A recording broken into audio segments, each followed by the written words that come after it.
on the flip side, just to give to bear witness, but also to give balance of what you just said.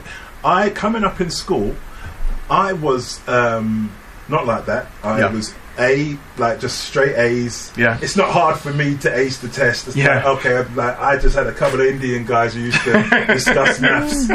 We just it's that, and they're trying to beat me. Yeah. And then some Africans came and they was up there with me. I just know it was school wasn't hard, and this was going on until about third year high school.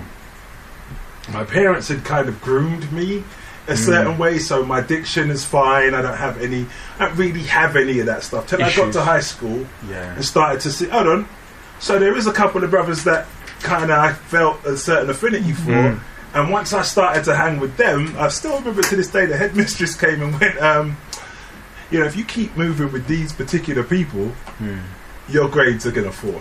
I was like, well, it's the same work.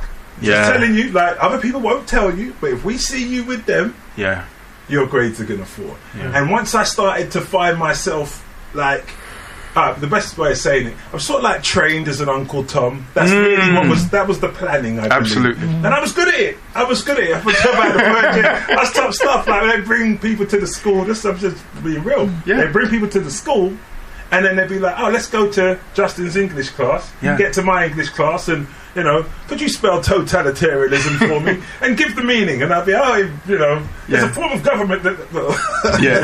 And the other brothers was like, "Oh, Negro, what the hell is wrong?" Then I was like, "Oh, we don't do this?" They're like, "No, we don't do this." So from then, it started to tank. Absolutely. University again. When I was at university, I started to write from a black perspective in terms of critiquing cases. And I remember getting called in by a Caucasian lady, and she said, "You can get a first-class degree. Your stuff is tough. You can get a first-class degree." This is Middlesex University. And she said, "But you won't get it if you keep writing from a black perspective." I'm saying to her, "But my eyes are in a black head. I don't know how to write. What other perspective can I write?" A European mindset. Right. So as we're getting into, it's in whether you are an entrepreneur, or whether you are a trained Uncle Tom, it really don't make no difference. They have an outcome, and they don't break from that outcome for nothing. So I just want to bear witness to that point. Kate, as the professor in this, who has done more in actual putting feet on the ground, how do the schools prepare us, or do they prepare us for the lives we're about to face? And I know you really did start off with your whole thing about no, they don't, but if you just like to explain some of how the state schools just don't. I'm going to look at it starting with the size of state schools. They're far too large to be able to reach all of the children that they need to reach. So you will have the cruisers. The cruisers are those who don't, ruffle any feathers. They come in, and teachers, by and large, won't notice the cruisers because they're busy with the pesky ones. And I've been there myself. The children will stand out because they're either the ones who will always get, in trouble, or those the bright ones who are going to put the school on the map, the league table. The others, the cruisers, they're there just as background and to make up numbers. I know that bums on seats equals revenue. But what is happening with my dissatisfaction and why I walked away from the state system and why I must add this, that the ban was actually a waste of ink because I was out of their schools anyway. I have no intention of going back. Is that they don't prepare children for real life, and you can't have everyone going. Particularly with Gove's baccalaureate. If everybody's doing the same thing, then where are the jobs to support at the end of it? I don't consider the person who repairs my washing machine any less important than my doctor. Absolutely. And so it's reaching each child's potential. That's right. Each child's potential. And recognizing what they can do, but you need to have smaller numbers. With the best will in the world, you can't have classes of 30, 35 every hour, a different configuration, and expect to be able to churn out to the end of it It something goes into what Dean was talking Yeah. about our children not being sausages. Yeah, because that's right, it is that yeah. kind of It's a- thing. The bell yeah, rings that's right. and it's time for another It's batch got- of that's right, sausages. yeah. Turn them over That's on the right, vacuum, yeah. That's it. whatever, and get them out. It isn't working, and you know, I get extremely frustrated when I do have new schools, or even some of our own people are thinking they want their own schools, and they're thinking of these large establishments and thinking, if you keep on doing the same thing, you will get the same results. So why are you doing this? And I advocate small schools. Yeah. Because my school offered total wraparound care. Yes. Because a lot of children come from homes and communities that are broken for one reason or another, and unless you sort out the emotional well-being, the academics are a complete waste of time. Those Absolutely. children come in with their own baggage. Yes. And so, the grounds on which they closed my school, I offered the children too much care and too much education. Without no such any thing as kind too of much. knowledge as to where these children were coming from and why they needed that structure and nurture. And the more criminal is that over a year on, those children still had no form of education, but it's just swept under the carpet. Absolutely. I You think know, even with that, I think it comes back to how we perceive education, because a lot of the time, I think you spoke about in terms of the whole Eurocentric thing. It's like people can, when you say school, you picture a big building, Yeah, that's right, millions and millions of pounds spent, and I think for a lot of people, when you walk into a school and you see that, it gives you the security of this is a good school, and you walk Yeah, out, that's right. but you have no idea what's going on when the door is that's right, yeah. where Yeah, the that's door right, is yeah. closed. Really? Because I keep thinking, Yeah. you see what you just said? Yeah. That's exactly what happens. But I think it happens because the people who see that school and go, this is a good school, you just got dumbed down yourself 20 years prior. Yes. Right. So you just Yeah. got caught on the same hook. Because, like, I came out and having, like, I couldn't be there like, oh yeah, because I got in trouble with blah blah. No, not really. I was cool. I didn't really go back from the 4th year till it was time for GCSEs. Popped in for 2 weeks and got all of my passes. Not a problem. Like I said, I put effort in the 4th. They weren't a biggie.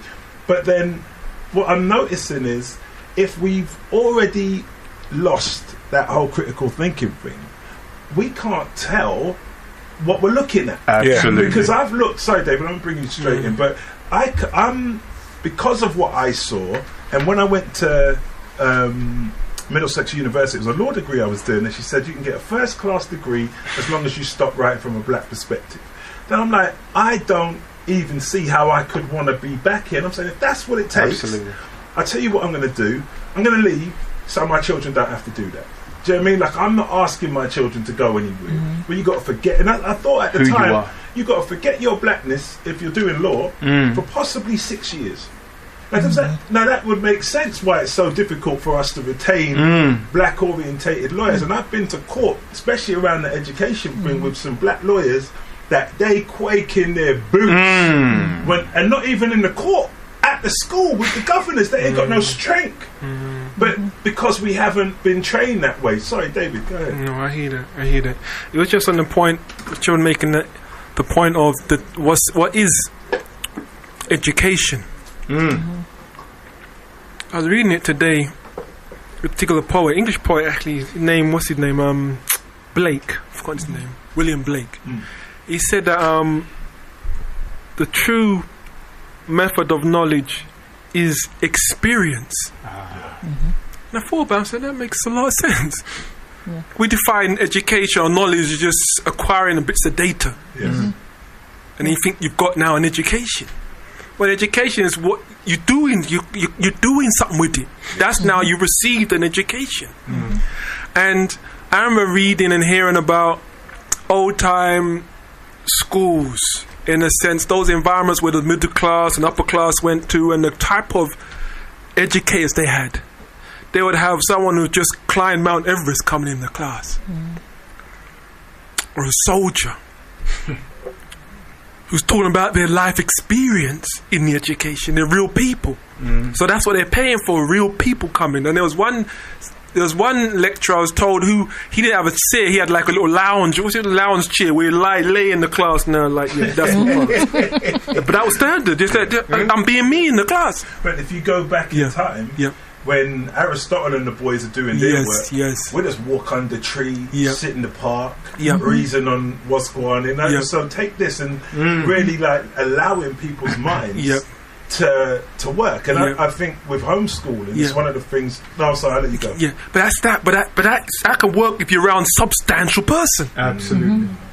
So what I'm seeing my last few years in the school world was because they're now the good teachers are leaving. They can't take it no more, so they're rushing in people.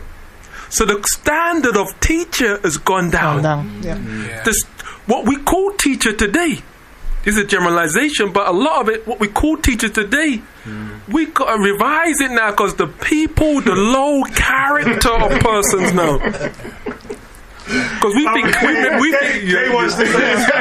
you just reminded me of a school which should be nameless. I was doing a short stint at about 3 years ago, and I was asked by the head to teach GCSE science. I said, but I've never taught science. My subject was actually English and PE. And he said, well, download the stuff from the internet. The children don't know that you don't know, so you'll be okay. And I thought, this is crazy. Okay, now I couldn't even bluff my way through it. No interest in it whatsoever. So. Integrity.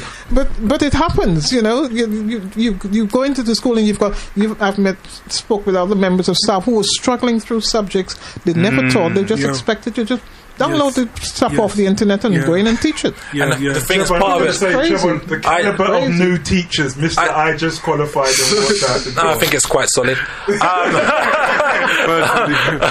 No, but to be honest, like I said, I've come across teachers who, you know, sometimes slow with their times tables and that, and you're teaching maths. So it is like that. I think a lot of it, I think we've got to come up to the break now, but a part of it is also finance. Because schools would rather have lots and lots of NQTs in to keep the bills low. And from being in the school, this is what I've actually started to see, even in taking in special needs children who they can't cater for, but it pays. Wow. So school is actually a business now. You take a special needs child and you just put them in the back of the class, keep the money, and all is good. All right, we're going to continue this after we take the poise for the cause of Amiga FM. Keep it locked. This is a big show. I'm enjoying myself. See you back on the other side. Thank you very much. Amiga Radio 104.1 FM. News and views around your community.